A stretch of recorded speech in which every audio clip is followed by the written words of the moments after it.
Welcome to the League of Nerds comic book segment number 38. I'm John Cooney here to talk to you about comics released the 24th of October 2012, starting with my first five, meaning these are the first five books I intend to read this week, starting with number 1, Ultimate Comics, The Ultimates number 17. Now, first of all, I want to say that I'm grateful Marvel pulled together its Ultimate line in this crossover. I was just complaining a few months ago about how disjointed the continuity was in these titles, where big epic events were occurring, but having little or no effect in the other books. I mean, especially with only 3 titles. I hope they can maintain some of the cohesion after this is all done, but I'm skeptical given last week's Ultimate Iron Man limited series that seems to already be occurring independent of these events, and even from those established in previous Ultimate Iron Man issues, particularly the origin told by Orson Scott Card.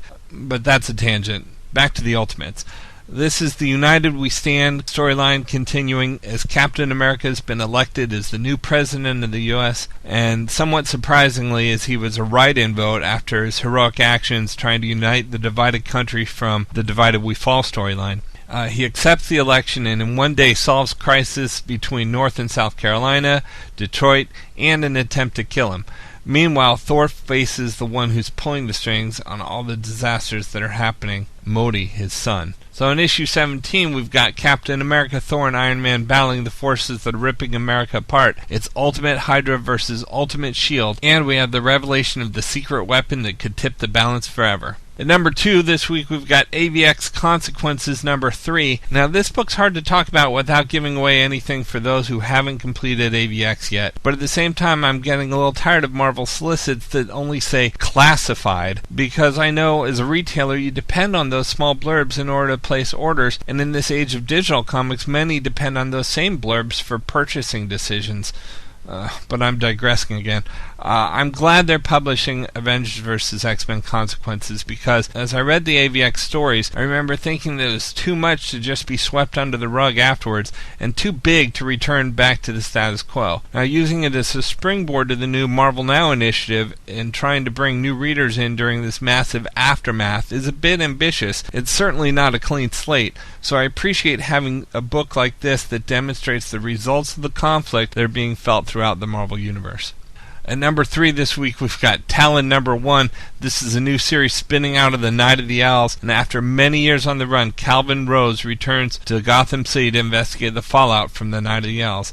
Can the Court of Owls finally be defeated? Could Calvin have the one thing he's been seeking his entire life? His freedom? Now, Talon number 0 last month was a great beginning to the Talon comic book, and now, as Talon is coming back to Gotham City, he's wondering if the Court of Owls is really dead and gone. He has to find out in order to get his freedom back, but will Talon find that the court never dies? At number 4, we've got Punisher Warzone 1 of 5. Now, I don't talk much about the Punisher books historically in these podcasts, but this is spinning out of the final issues of the current Punisher. This limited series pits Frank Castle against the Avengers, and series writer Greg Rucka indicates that this is not the Punisher declaring war on the Avengers, but rather the Avengers declaring war on him. The instigation occurs in the Punisher series, and it'll be reflected in Warzone. He says, quote, "This is very much a superhero comic because it's got the Avengers, for God's sake, but at the same time, this isn't about Frank deciding that the Avengers are corrupt and evil force in the universe that must be stopped. By the same token, the Avengers aren't turning around and going, well, he's public enemy number 1. They're forced into a situation where they have to go, we have to answer this. It's not a place I think either team really wishes to be in aggregate. On another level, I think Spider-Man would be like, we should have done this years ago. He needs to be stopped. The man's a menace. He's murdering people, and I have a problem with that.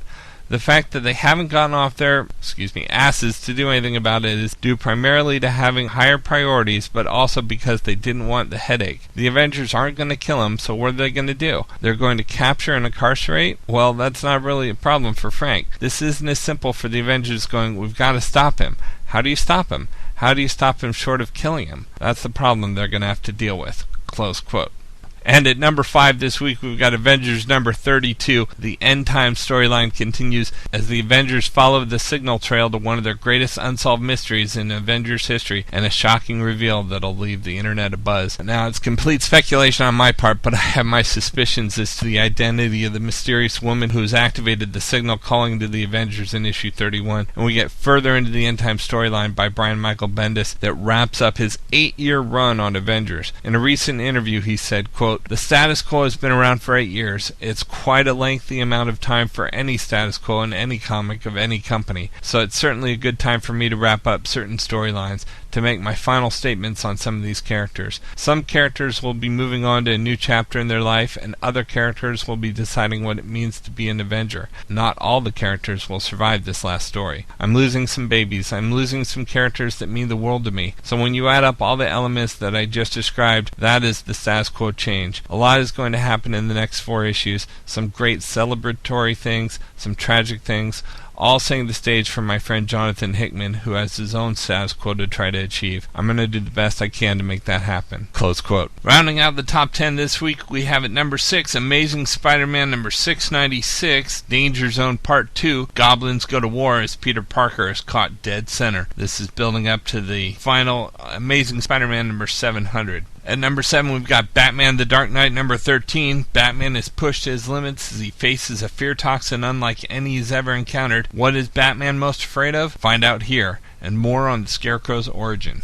At number 8, we've got Incredible Hulk number 15. This is the final issue of the Incredible Hulk as we head into the Marvel Now initiative. This is the conclusion of Hulk United, and it's Hulk versus Doombots. At number 9, we've got Wolverine MAX number 1. This is an all-new ongoing series. Your favorite X-Men done the way you wanted to see him in a no-holds-barred Max series written by award-winning crime novelist Jason Starr. In modern-day Tokyo, Logan gets pulled into a terrorist plot. Or was he the target all along? A new look at Wolverine's past. And at number 10, we've got Superman number 13. It's a death trap for Superman as he matches wits with his greatest enemy for the final time as the Man of Steel loses it. This is the first issue by new series writer Scott Lobdell, who makes a major change in Superman's life, in Clark Kent's life, as one of the foundational elements of the Man of Steel that gets fundamentally changed. As far as the best of the rest this week, we've got from DC Comics Batman Incorporated number 4. Batman and Talia al Ghul continue their fight for control of their son Damian, better known as Robin. Wingman and Redbird descend upon Gotham City. Who are these heroes and what's their relationship to the Dark Knight? We've got Flash number 13. The siege of Central City starts here as Gorilla Grodd's army attacks Central City and the Flash is forced to team up with the Rogues.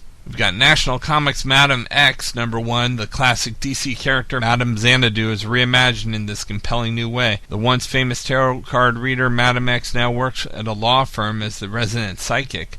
But can her powers help her solve a complicated new case? We've got Teen Titans number 13. Wonder Girl must battle her former lover for possession of her stolen armor. And is something wicked coming for Tim Drake? From Marvel Comics this week, we've got Astonishing X-Men number 55. Hachi-Tech weapons start showing up around the globe and civilians are caught in the crossfire.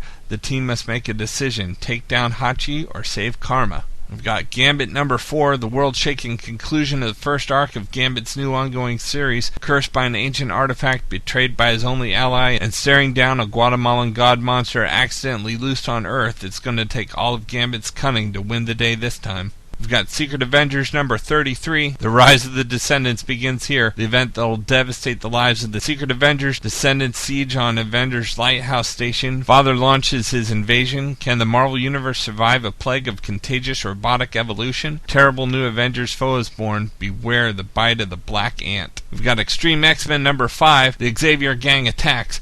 Dazzler versus Cyclops, the most deadly gunslinger in the West. Will the team be able to save this reality, or will they have to leave it behind to make the jump to the next one? We've got a few last issues from Marvel this week as we usher in the Marvel Now relaunch. Last issue of Captain America number 19. Steve Epting returns for the grand finale of Ed Brubaker's epic run on Captain America and the end of an era, with a variant collage cover edition that comes bagged and boarded. We've got FF number 23 final issue. Jonathan Hickman wraps up his tenure as old Franklin teaches young Franklin how to be a god. And we've got the last issue of Invincible Iron Man number 527. Who lives? Who dies? Who wins? Who loses? More importantly, what's next for Tony Stark and Iron Man? You won't believe it until you read it. From Dark Horse this week, we've got Ghost number 1. The enigmatic Ghost, along with paranormal investigators Tommy and Vaughn, take to the streets of Chicago and search for the crystal-powered machine that first conjured her, hoping to find clues to her mysterious past life. But the machine's original owners have a deadly agenda of their own. Picking up right where Ghost Zero left off, Ghost number 1 continues Kelly Sue DeConnick and Phil Noto's reimagining of Dark Horse's greatest heroine. From IDW this week, we've got Star Trek The Next Generation, Doctor Who Assimilation Squared number 6 of 8, the two greatest science fiction properties of all time crossover for the first time in history. An unexpected alliance is formed, providing a glimmer of hope in surviving the cyberborg onslaught. From Image Comics, we've got Invincible number 96.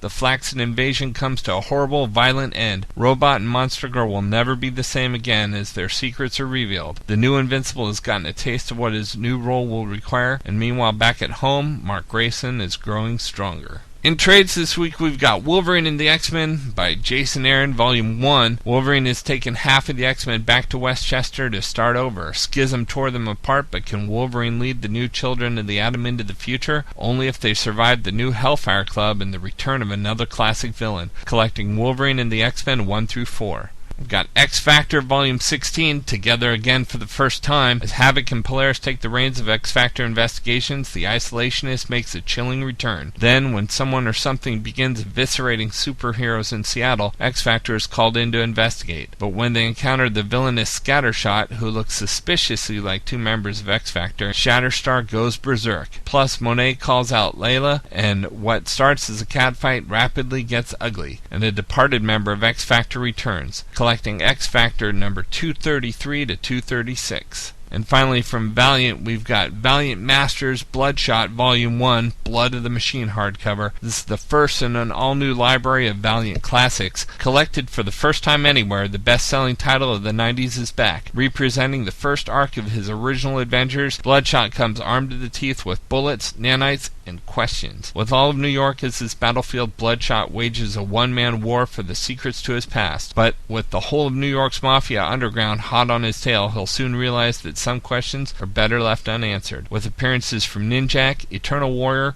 Rye, and more, no fans can miss this essential piece of Valiant history, collecting Bloodshot 1 through 8. Well, that's it for me this week. Again, as usual, plenty more books that came out this week that I don't have a chance to get to, so be sure to check with your local comic book shop for other books you might be interested in, and let me know if there are any books that you'd like for me to be reviewing. You can check in with me on my comic book blog at he'sgotissues.com and see what books I'm reading as I read them and share your feedback. So until next week, I'm John Cooney, and I've got issues.